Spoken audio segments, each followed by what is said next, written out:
নমস্কার বন্ধুরা, welcome to সুতাপাস kitchen. আজ আমি তোমাদের আমের আচার করে দেখাবো। এই সময় বাজারে প্রচুর কাঁচা আম পাওয়া যায়, সবাই আমের আচার করছো, কিন্তু আমারটা একটু ভিন্ন ধরনের আমের আচার। তোমরা সবাই করে দেখো, ভীষণ ভালো লাগবে। আমার এই আচারে কিন্তু আমি এই দুটো মশলা ব্যবহার করেছি। আমি একটু পরেই তোমাদের করে দেখাবো, সাথে থেকো। পুরো রেসিপিটা তোমরা দেখে শিখে নিতে পারো। আমগুলো যেগুলো আমি নিয়েছি, আমি কিন্তু খুব বেশি আজকে আচার করব না, অল্প আমেরই আচার করব। আমগুলো একটু পাকা পাকা ভাব হয়েছে, কাঁচা আমি একটু ঘরে থেকে থেকে ওরকম হয়ে গেছে। একটু কড়াইতে একটু তেল নিয়ে নিলাম। তেলের মধ্যে এবার আমি ফোড়নের জন্য কিন্তু একটু পাঁচফোড়ন ব্যবহার করছি। পাঁচফোড়নটা যেই ভাজা হয়ে আসবে তখন কিন্তু আমি একটু তেজপাতা, শুকনো লঙ্কা, এগুলি সবই ফোড়নের জন্য আমি ব্যবহার করছি। সাথে কিন্তু আমি 1 চামচ মতন মৌরিও ব্যবহার করব। এই ফোড়নের মশলাগুলো যখন ভাজা ভাজা ভালো করে হয়ে আসবে, একটা সুন্দর স্মেলও বেরোনো শুরু করে দিয়েছে। এবার কিন্তু আমি কয়েকটা গোলমরিচও এর সাথে একই সাথে ভেজে নিচ্ছি, সুন্দর গন্ধ আসবে। কাঁচা আমগুলো এবার আমি যোগ করে দিলাম। কাঁচা আমগুলো তেলের সাথে একটু ফ্রাই করে নেব। এগুলো দেখতে হলুদ লাগলো, এগুলো কিন্তু আসলে কাঁচা আম। আমগুলো একটু ভাজা করে নিচ্ছি। এই জন্য আমি 1/2 চামচ থেকে 1 চামচের মতন লবণ ব্যবহার করলাম। 1/2 চামচ হলুদও নিয়ে নিলাম। একটু এই নুন হলুদ দিয়ে কিন্তু প্রথমে আমগুলো একটু ফ্রাই করে নেব। আজকে কিন্তু আমি রসগোল্লার রসের শিরা দিয়ে কিন্তু আমের আচার বানাবো। আমার দেখো অনেকটা শিরা দিচ্ছি আমি। তোমরা যদি সাবস্টিটিউট চিনি দিতে চাও তাহলে কিন্তু বড় বাটির 1 বাটি চিনি লাগবে। আমি কিন্তু শিরা দিয়েই আজকে আমের আচার করছি। আরো আছে অনেক কিছু, তোমরা শেষ পর্যন্ত ফলো করো।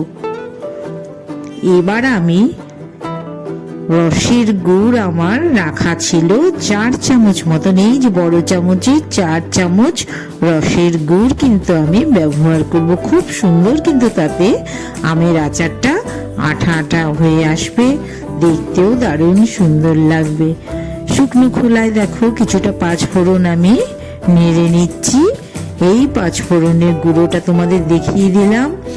এবার কিন্তু আমি প্রথমে এই পাঁচফোড়নের গুঁড়োটা ব্যবহার করব। 2 চামচ, ছোট চামচে 2 চামচ মতন পাঁচফোড়নের গুঁড়ো আমি এখানে ব্যবহার করে নিচ্ছি।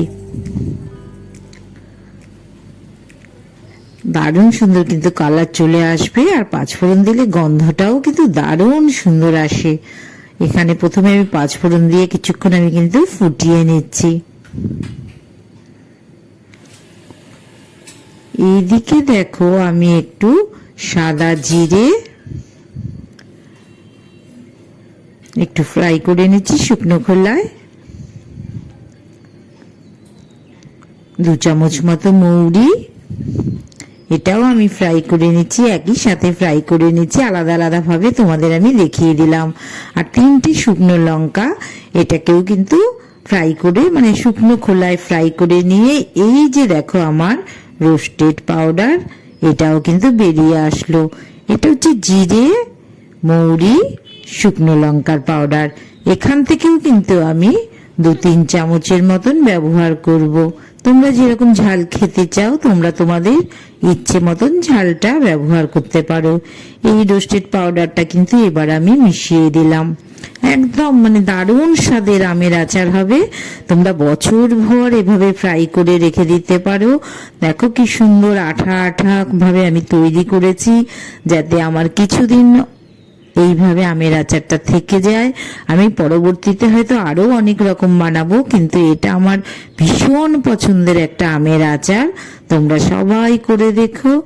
আর সুতাপাস কিচেনের এরকম দারুণ দারুণ রেসিপি তোমাদের জন্য অনেক সুন্দর সুন্দর রেসিপি আমি নিয়ে আসবো। তোমরা চ্যানেলটাকে ভালো লাগলে অবশ্যই একটা লাইক করে দিও আর চ্যানেলটা সাবস্ক্রাইব করো।